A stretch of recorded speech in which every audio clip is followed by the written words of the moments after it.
কথিত আছে কোহিনূর নামক এই হীরাটি অভিশপ্ত। প্রতিবারই এই হীরাটির মালিকরা কোনো না কোনো কারণে করুণ পরিণতির শিকার হয়েছিলেন। কোহিনূর হল বিশ্বের অন্যতম বৃহৎ কাটা হীরা, যার ওজন প্রায় 108.93 ক্যারেট। বর্তমানে এটি ব্রিটিশ রানীর মুকুটে শোভা পাচ্ছে। এটি বিভিন্ন রাজা, বাদশাহ ও শাসকের হাতে ঘুরে এখন স্থান পেয়েছে টাওয়ার অফ লন্ডনে। এর ইতিহাসের সূচনা 1304 খ্রিস্টাব্দে। 16শ শতাব্দীতে কোহিনূর মালওয়ার রাজাদের অধিকারে ছিল এবং পরবর্তীকালে তা মুঘল সম্রাটদের হাতে আসে এবং সম্রাট শাহজাহান নির্মিত ময়ূর সিংহাসনের শোভা বর্ধন করে।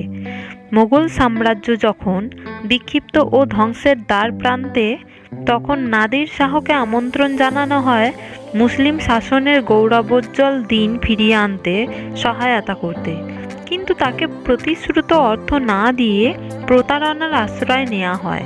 কৌশলে তিনি মোগলদের কাছ থেকে কোহিনূর উদ্ধার করে নিয়ে যান ইরানে। কোহিনূর নামটিও নাদির শাহের দেয়া।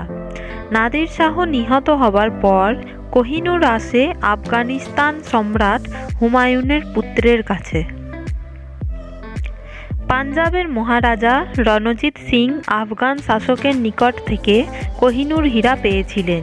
তিনি তা উইল করে পুরীর জগন্নাথ মন্দিরকে দিয়ে যান।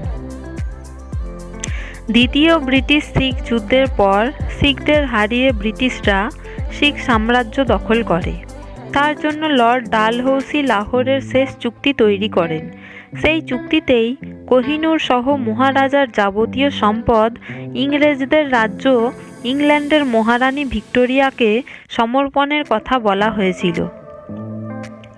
উত্তরসূরি দলীপ সিংহ 1850 খ্রিস্টাব্দে ইস্ট ইন্ডিয়া কোম্পানির হাতে এটি তুলে দেন।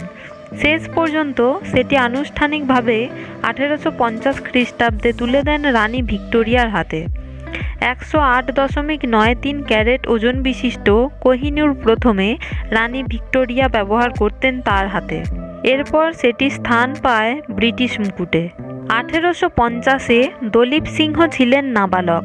অনেকেরই প্রশ্ন, নাবালক রাজাকে চাপ দিয়ে কোহিনূর নেওয়া হয় এবং সেই যুক্তিতেই 1947 খ্রিস্টাব্দে স্বাধীনতার সময় এবং তারপরে 1953 খ্রিস্টাব্দেও বর্তমান মহারানী দ্বিতীয় এলিজাবেথের রাজ্যাভিষেকের সময় কোহিনূর প্রত্যার্পণের দাবি তুলেছে ভারত, কিন্তু চুক্তির প্রসঙ্গ তুলে তা খারিজ করে দিয়েছে ব্রিটিশ সরকার। কোহিনূরের মালিকানা নিয়ে 80-র দশকেও বিতর্কের সৃষ্টি হয়েছিল। ইরান, ভারত, পাকিস্তান, আফগানিস্তান, এমনকি বাংলাদেশ পর্যন্ত এর সত্ত্ব দাবি করেছিল। তবে ব্রিটিশ সরকার সব দাবিতেই প্রত্যাখ্যান করেছে এবং এ সকল দাবি অযৌক্তিক বলে আখ্যায়িত করেছে। কথিত আছে কোহিনূর নামক এই হীরাটি অভিশপ্ত। প্রতিবারই এই হীরাটির মালিকরা কোনো না কোনো কারণে করুণ পরিণতির শিকার হয়েছিলেন। এর কারণ হিসেবে এই অভিশাপকে চিহ্নিত করা হয়েছে।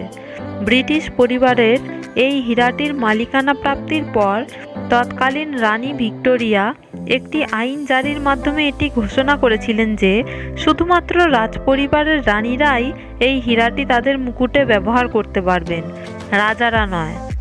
কারণ ব্রিটিশদের হাতে আসার পূর্বে এই হীরাটির সকল মালিকরাই ছিল রাজা, না হয় সম্রাট। তথাকথিত অভিশাপের শিকার তারাই হয়েছিল বলে মনে করা হয়। তো এই ছিল আজকের ছোট্ট ভিডিও। আশা করি ভিডিওটি আপনাদের ভালো লেগেছে। যদি ভালো লেগে থাকে অবশ্যই একটা লাইক করে দেবেন, আর চ্যানেলে যদি নতুন হন তাহলে চ্যানেলটিকে সাবস্ক্রাইব করে দেবেন। ধন্যবাদ।